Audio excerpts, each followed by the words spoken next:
2,300 officials will meet in Beijing at the Communist Party Congress. Yes, they'll all be members of one party. They'll be there to reaffirm Xi Jinping's position as China's paramount leader for a controversial third term. When he strode onto this stage 10 years ago, signaling he'd become China's new leader, he was a relative unknown. He was supposed to rule alongside these 6 other officials. But now it's clear that he's reshaped the Communist Party, the military, and the government so that he is at the top of it all. 伟大、光荣、正确的中国共产党万岁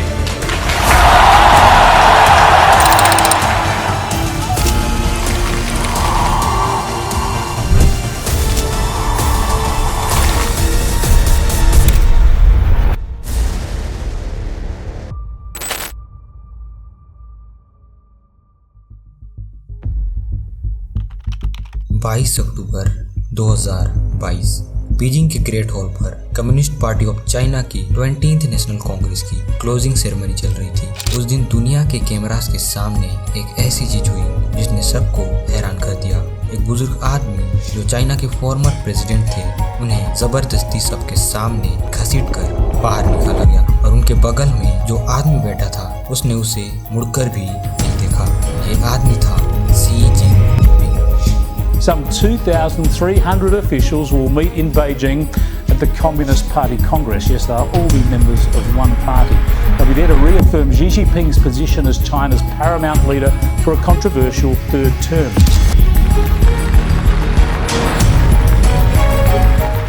हम अक्सर सोचते हैं कि China एक economic super power है, लेकिन पिछले 10 सालों में चाइना चुपचाप बदल गया है। आज हम बात करेंगे उस आदमी की जिसने अमेरिका को चैलेंज किया, डेमोक्रेसी को खतरा बताया और खुद को चाइना का एक नया एम्परर।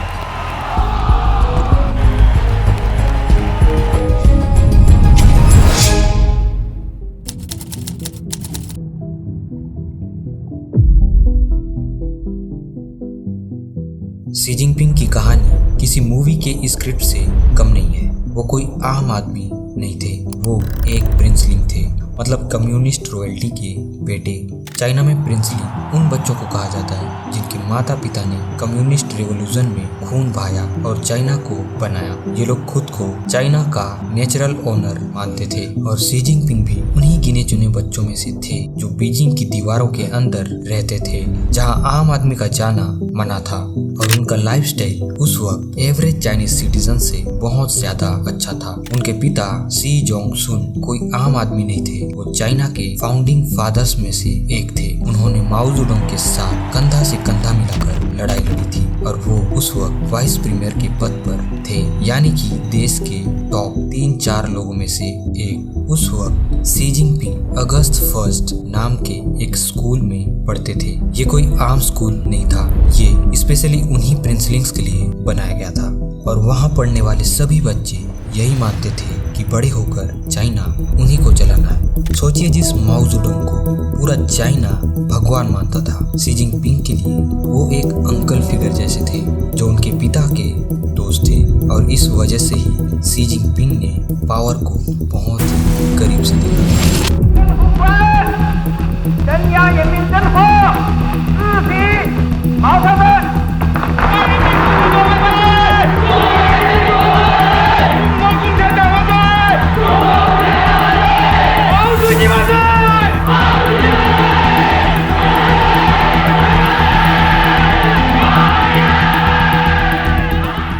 लेकिन फिर आया कल्चरल रेवोल्यूशन। रातों रात शी की किस्मत पलट गई। उनके पिता को माओ जेडुंग ने पार्टी का दुश्मन घोषित कर दिया और उनके पिता को जेल में डाल दिया और 15 साल के शी जिनपिंग को बीजिंग से निकालकर लियांगजी नाम के एक सुनसान गांव में एक गुफा में रहने के लिए भेज दिया गया।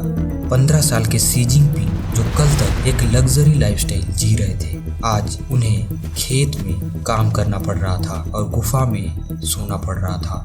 वहाँ उन्होंने 7 साल बिताया और ये वही वक्त था जब शी जिनपिंग का कैरेक्टर सेट हुआ। आमतौर पर जिसकी फैमिली को पार्टी ने बर्बाद किया हो, वो शायद बदला लेने की सोच था, लेकिन शी जिनपिंग ने ऐसा बिल्कुल नहीं सोचा। उन्हें रियलाइज हो गया कि अगर मुझे इस सिस्टम से बदला लेना है तो मुझे इस सिस्टम का सबसे पावरफुल पर्सन बनना पड़ेगा। उन्होंने सीख लिया कि चाइना में पावर का मतलब क्या है। अगर सरवाइव करना है तो सिस्टम से लड़ना नहीं बल्कि सिस्टम में रहकर सिस्टम का सबसे पावरफुल पर्सन बनना पड़ेगा।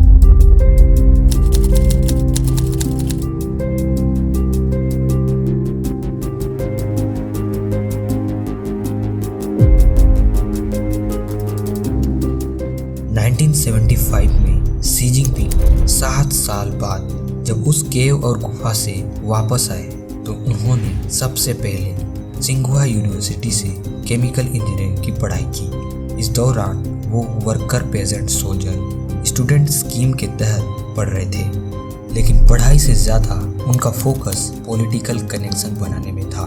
1979 में यूनिवर्सिटी की पढ़ाई खत्म करने के बाद उन्होंने अपना प्रोफेशनल पॉलिटिकल करियर शुरू किया, लेकिन यहाँ एक ट्विस्ट था।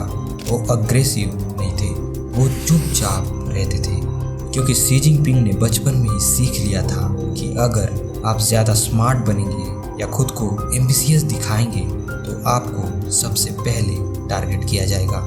इसीलिए शी जिनपिंग ने अपनी असली आइडियोलॉजीज और एम्बिशंस को छुपा कर रखा ताकि उनके सीनियर्स को लगे कि वो एक ओबीडिएंट वर्कर है, ना कि कोई थ्रेट। उस टाइम शी जिनपिंग के सबसे बड़े कॉम्पिटिटर बो सिलाई थे। बो सिलाई बहुत ही करिश्मेटिक और फ्लैम्बॉयंट थे और उस वक्त पार्टी के एल्डर्स को भी बो सिलाई से डर लगता था। पार्टी लीडर्स को लगता था कि अगर बो सिलाई पावर में आ जाएगा तो वो पार्टी को बर्बाद कर देगा और एल्डर्स की नहीं सुनेगा। इसीलिए पार्टी के लीडर्स को लगा कि शी जिनपिंग तो एक पपेट है जिसे हम जैसा चाहे वैसा कंट्रोल कर सकते हैं। इसीलिए 2012 में जब नए लीडर्स को चुनने की बारी आई तो सबने शी जिनपिंग को सपोर्ट किया।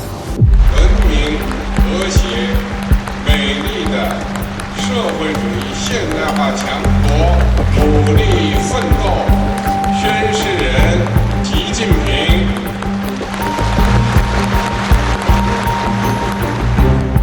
लेकिन ये उनकी सबसे बड़ी गलती थी और जैसे ही शी जिनपिंग पावर में आए तो उन्होंने अपना असली चेहरा दिखाना शुरू किया।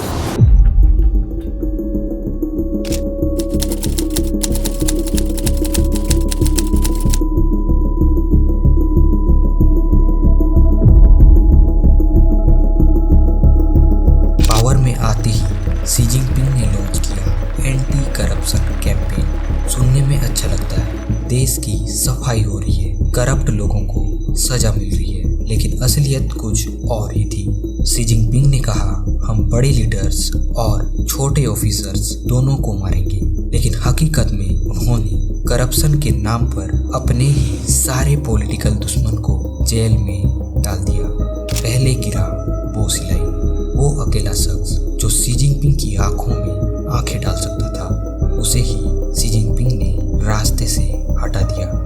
A motorcade drives into a courthouse in eastern China, believed to be carrying former politician Bo Xilai. Tight security ahead of a decision on whether to accept an appeal over his guilty verdict and life sentence. He had been found guilty of charges of bribery, corruption and abuse of power. State TV pictures showed an apparently healthy-looking Bo with a slight smile inside court. The court upheld the life sentence, rejecting his appeal, saying the evidence against him was clear. फिर बारी आई जो you Kong की, China का security ज़ा, जिसे लोग untouchable मानते थे। शी जिनपिंग ने उसे भी अपने रास्ते से हटा दिया। He was one of the most powerful men in China until current President Xi Jinping came to power in 2013.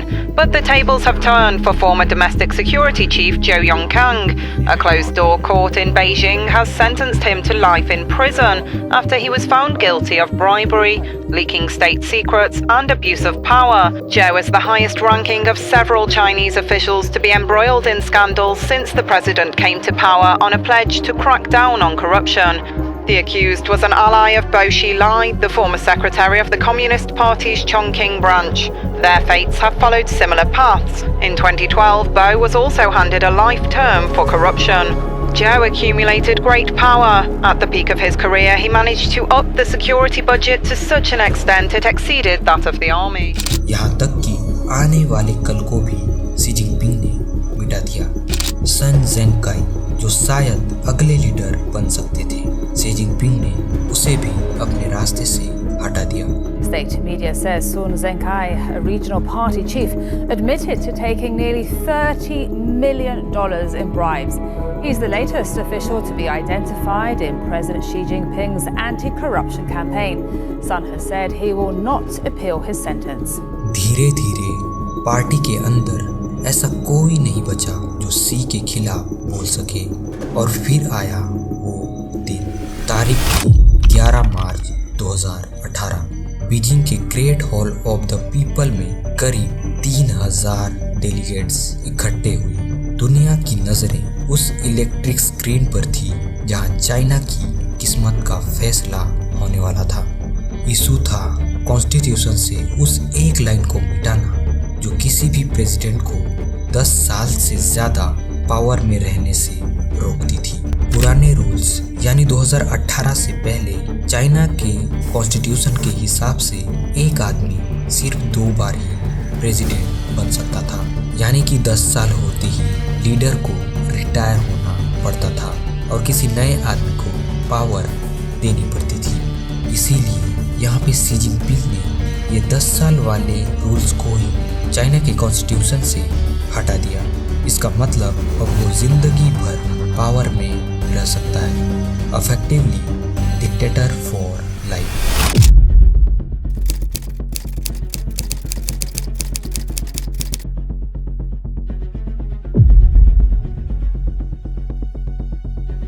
Xi Jinping अब लाइफ टाइम प्रेसिडेंट बन चुके थे, लेकिन सिर्फ कुर्सी पर बैठना शी जिनपिंग के लिए काफी नहीं था। उन्हें चाइना के हर सिटीजन के दिमाग और कदम पर कब्जा करना था। शी जिनपिंग के लिए यहाँ पावर हासिल करना आसान था, लेकिन उसे बनाए रखना असली चुनौती थी।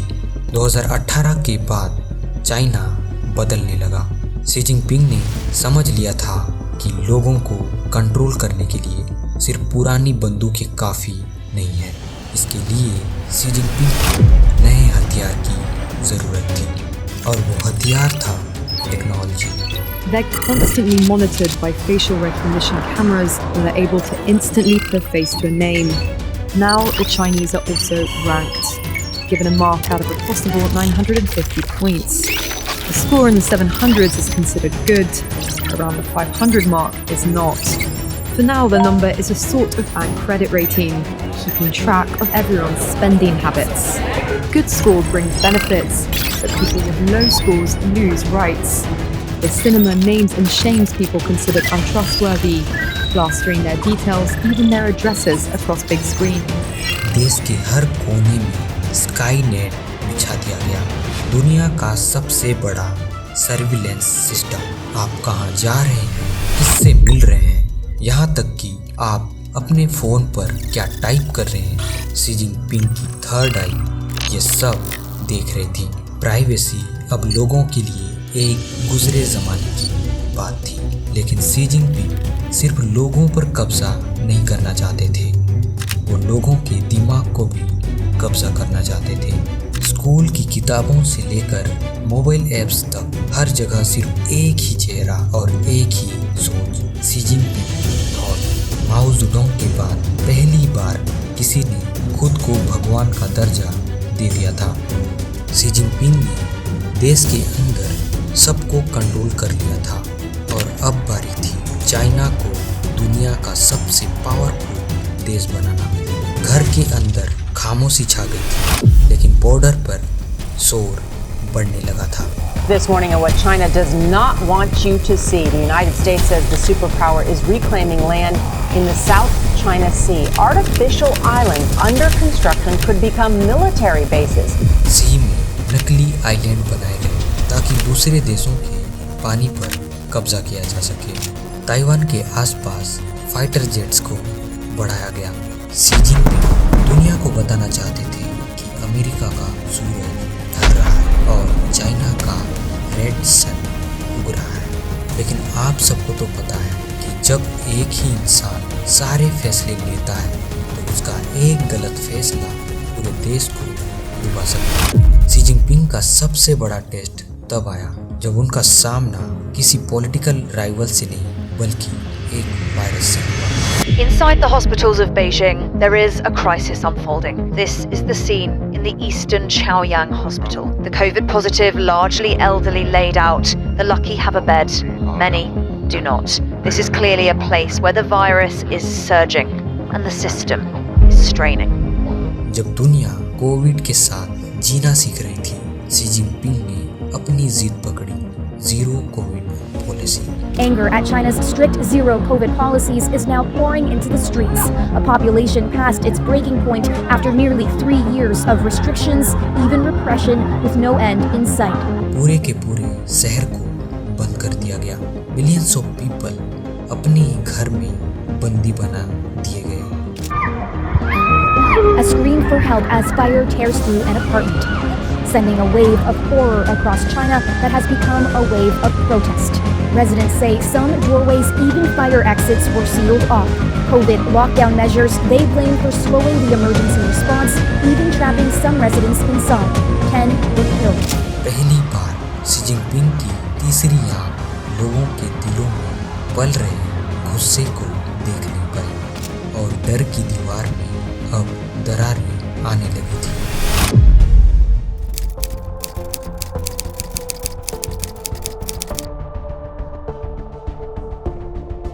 आज शी जिनपिंग वहाँ खड़े हैं जहाँ माओ जेडोंग के बाद कोई नहीं पहुँच पाया। उनके पास आज पावर है, कंट्रोल है और एक ऐसा सिस्टम है जो उनके इशारों पर चलता है। लेकिन इतिहास हमें एक और सबक सिखाता है, जब सारी ताकत किसी एक ही हाथ में होती है तो गलती करने की गुंजाइश भी उसी हाथ में होती है, और जब वो हाथ गलती करता है तो कीमत एक आदमी नहीं बल्कि पूरी दुनिया चुकाती है। दुनिया में डिक्टेटरशिप शोर शराबे से नहीं बल्कि खामोशी से आती है। आज चाइना में 140 करोड़ लोग हैं लेकिन आवाज सिर्फ एक है। आज चाइना में हजारों पॉलिटिशियन एंड लीडर्स हैं लेकिन फैसला सिर्फ एक है। आज चाइना में इतिहास वही है जो वो लिखते हैं। 2018 में शी जिनपिंग ने चाइना के कॉन्स्टिट्यूशन से सिर्फ टर्म लिमिट्स को नहीं हटाया था, उस दिन उन्होंने चाइना के फ्यूचर पर अपना नाम लिख दिया था। अब शी जिनपिंग ही पार्टी है, शी जिनपिंग ही कानून है और शी